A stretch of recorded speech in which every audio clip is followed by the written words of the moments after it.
I do want to bring in a guest here to help break all of this down. We do have Edmund Fitton-Brown, Senior Fellow with the Foundation for Defense of Democracies. Edmund, thank you so much, as always, for taking the time to be here with us. Thanks, Josh.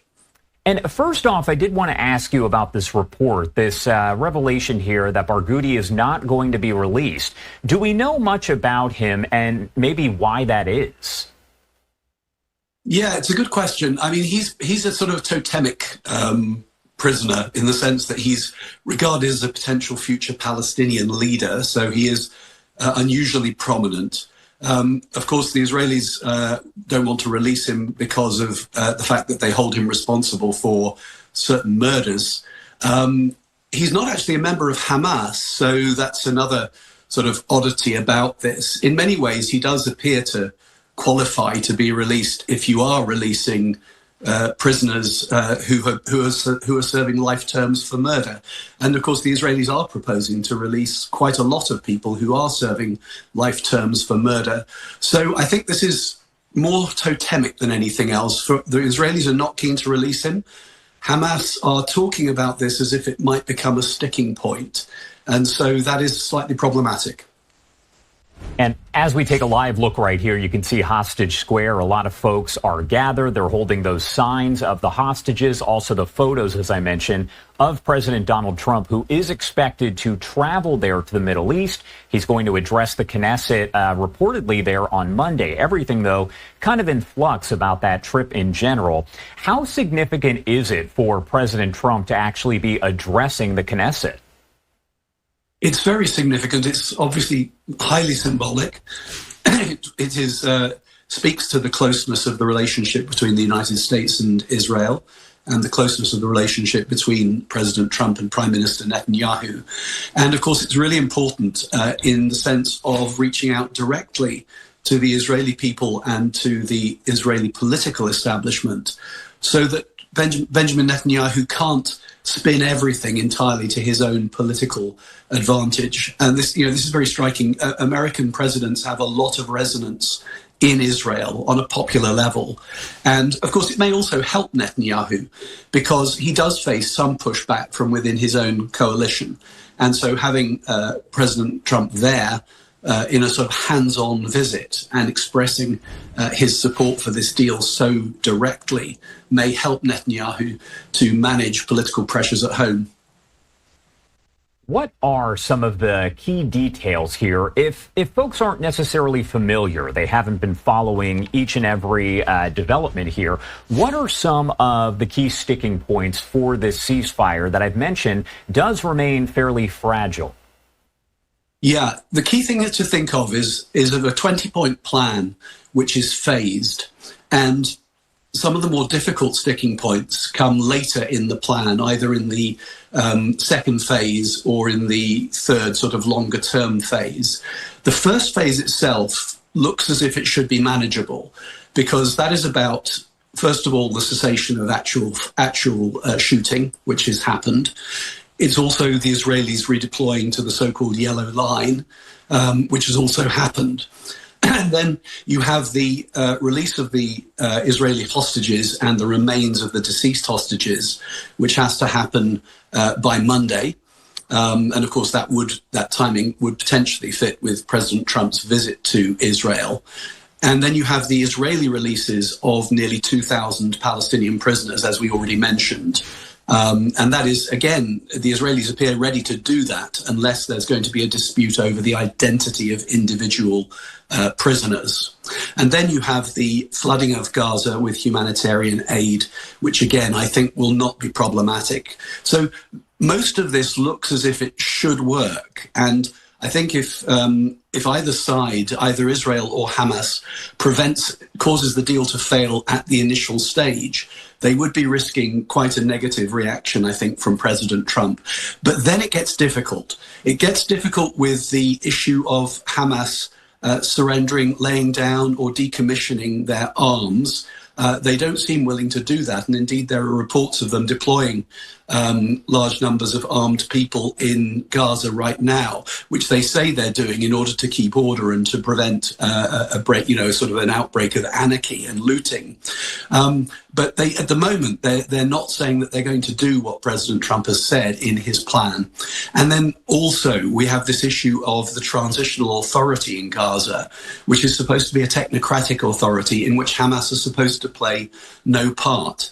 And, various aspects of that, including having the Board of Peace, the involvement of Tony Blair, the training of neutral Palestinian police by the Egyptians and the Jordanians, and also the creation of international stabilization force that would support the local police. Now, Hamas have not agreed to any of that. They are still talking in terms of their rights as the governors of Gaza and as the leaders of the resistance.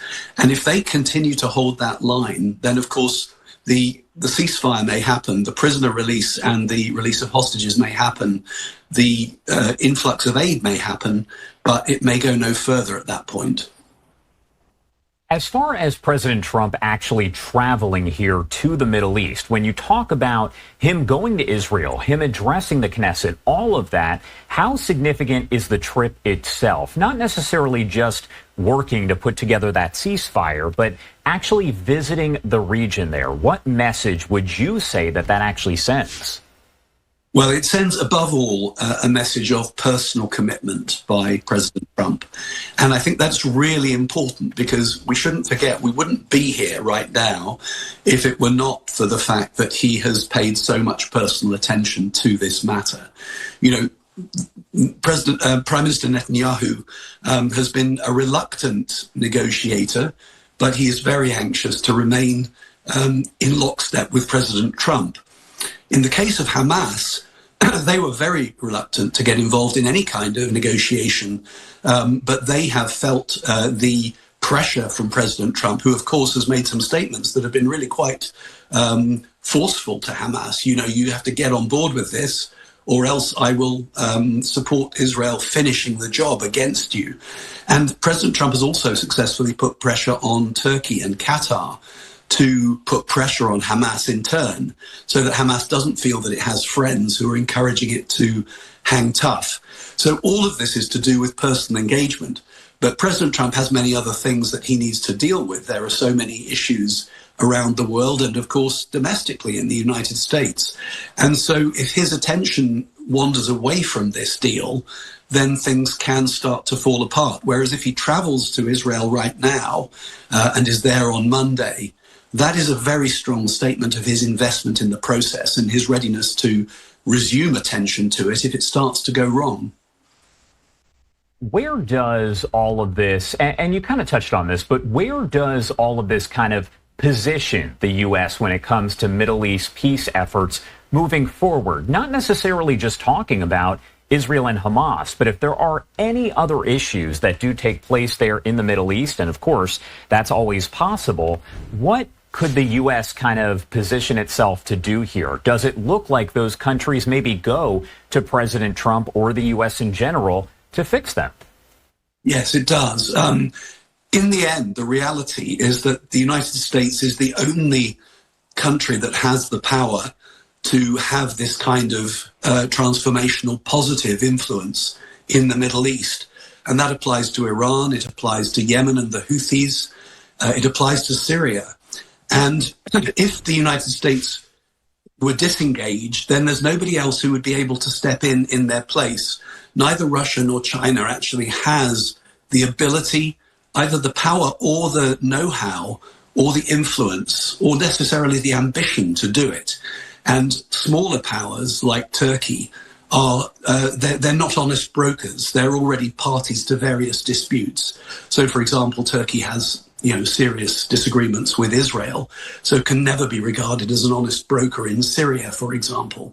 So this is, with President Trump traveling to Israel, it's a restatement of US leadership in the Middle East.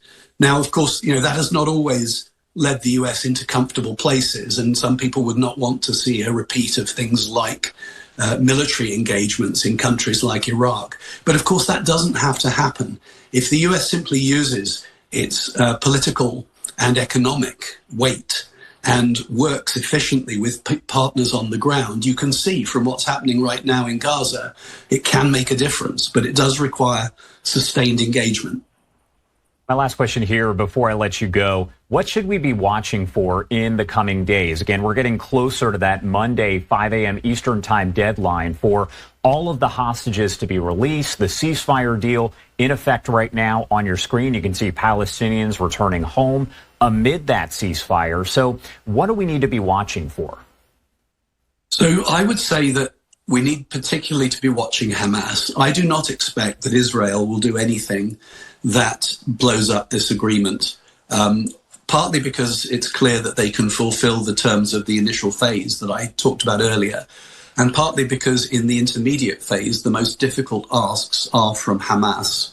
So we need to watch Hamas. First of all, is this redeployment of their people across Gaza, is that preparatory to frustrating the later stages of the deal, in which case that's a problem? Is this fuss that they're making about Marwan Barghouti, is that preparatory to saying that the Israeli release of nearly 2,000 Palestinians isn't enough, and therefore they're not going to release the hostages in retaliation for that? That, again, would be a problem. And then later, as I said, the problems over whether they accept the arrangements for the transitional authority in Gaza. Also, whether they resume looting aid shipments, because that has been a big problem over the last couple of years. So really, all of the eyes need to be on Hamas. They are the most likely spoilers in this. And the most important role, I think, for those who are talking to Hamas, and that means primarily Turkey, Qatar and Egypt, they need to be breathing down their necks and saying, you must not wreck this. And we are talking about a terrorist organization there, so we do have to keep that in mind as the ceasefire does play out here. Edmund, thank you so much for taking the time to join us and break it all down. Anything we missed, anything you want to make sure to add here before I let you go? No, I think other than just what you said about we are talking about a terrorist organization here, people occasionally say, are Hamas acting in good faith? And I would just encourage people to understand that Hamas will never act in good faith. The question is whether people can keep enough pressure on them to make them do what they need to do. All right. Edmund, thank you again for being here with us. We definitely appreciate it. Thank you.